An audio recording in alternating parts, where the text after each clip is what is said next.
7, 6, 5, 4, 3, 2, 1. Are you listening? Ricky J Sports. What is going on, my fellow YouTubers? This is Ricky J Big Daddies from Ricky J Sports, and welcome to a UFC Fantasy League update after two events, after UFC 210. And before we get started, you know, I was messaging a couple of buddies of mine with regards to the Mousasi-Weidman outcome, and I thought about it, and I think we're just gonna stick with the outcome. It was Mousasi, if you guys didn't know, who got the W, winning by TKO. But the problem with that fight was Big Dan Murgulata, the referee, he thought that Mousasi hit Weidman with an illegal knee. But the new rules now, the old rule would be if you had one hand down on the canvas, your opponent can't knee you in the head. Now the new rule is that you have to have two hands down and your opponent can't knee you to the head. Well, Mousasi hit him twice with two legal, not illegal knees, because right before he was about to knee him, he kind of rose up Weidman's torso, which caused his hands to rise up above or off the canvas, and he kneed him twice. But Big Dan, the ref, thought it was illegal and stopped the fight, giving Weidman 5 minutes to recover. Well, then they were telling him that in the replay they were legal knees, and then he went back and told Weidman, and then the commission came in and said that the fight was over because who knows what, maybe they thought it was legal, and then Weidman wasn't, you know, good enough to fight. But I kind of blame Weidman, and even my wife was saying the same thing. She said that, you know what, Weidman was milking the clock. If he just said he was ready to go and that would be that, I don't think they would have stopped the fight. But he was, you know, sitting down for a while, and he was, you know, I'm not going to get all into it, but it was just a big disappointment. I picked Weidman by decision, and it looked like he was on that path. But anyhow, we're going to stick to the outcome. So Mousasi won by TKO second round. And here's the updated standings, people. You know what's so crazy is Lucas Brodingham. Oh, I clicked on his, accidentally clicked on his name there. But Lucas Brodingham is the current champion. And no champion has ever in the history of our league repeated or defended. And he is just right in the thick of things. So it's Farrell, Lucas, Omar Hunter, Chris Turner, Lynch, John Pablo, Garrett's, and Kush that are all tied for first. And then I'm going to slowly scroll it down. You like that remix right there. And it's a log jam.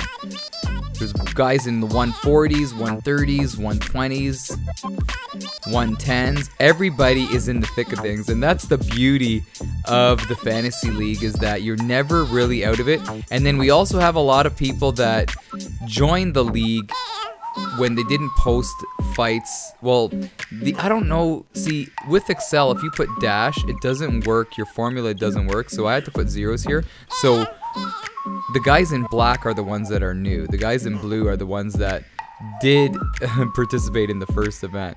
But going down here, there's just a slew of people, man. And I'm just going to continue scrolling down. And if you're wondering where I'm at, now I jinxed myself because in the beginning of this season I said that, you know, I'm always in the thick of things, always in the top 5, top 10. Well, I am not happy because if you think about it, man, I've been making some bold statements and I have had goose eggs all around. All zeros for me. I'm in dead last. It's okay because who is with me in the basement?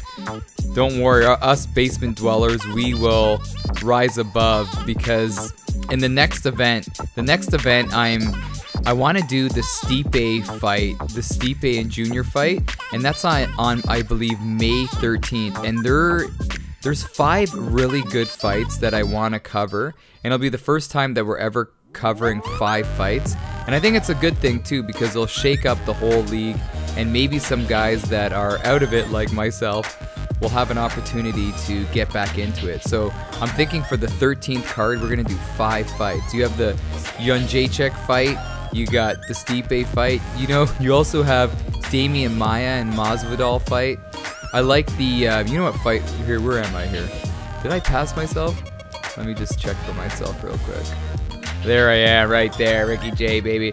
But there's also, I think it's Dustin Poirier against Eddie Alvarez is a good one. And then another one is Frankie Edgar versus Rodriguez Yair. That's a great fight. So we're gonna have 5 fights on the next one. So don't be crying in your pillow if you are riding the basement right here. Also, let me know if I missed your entry, because I've been, you know, refreshing the comments and double checking, but there's so many people that have entered that sometimes I may miss it, or sometimes YouTube just doesn't load it up.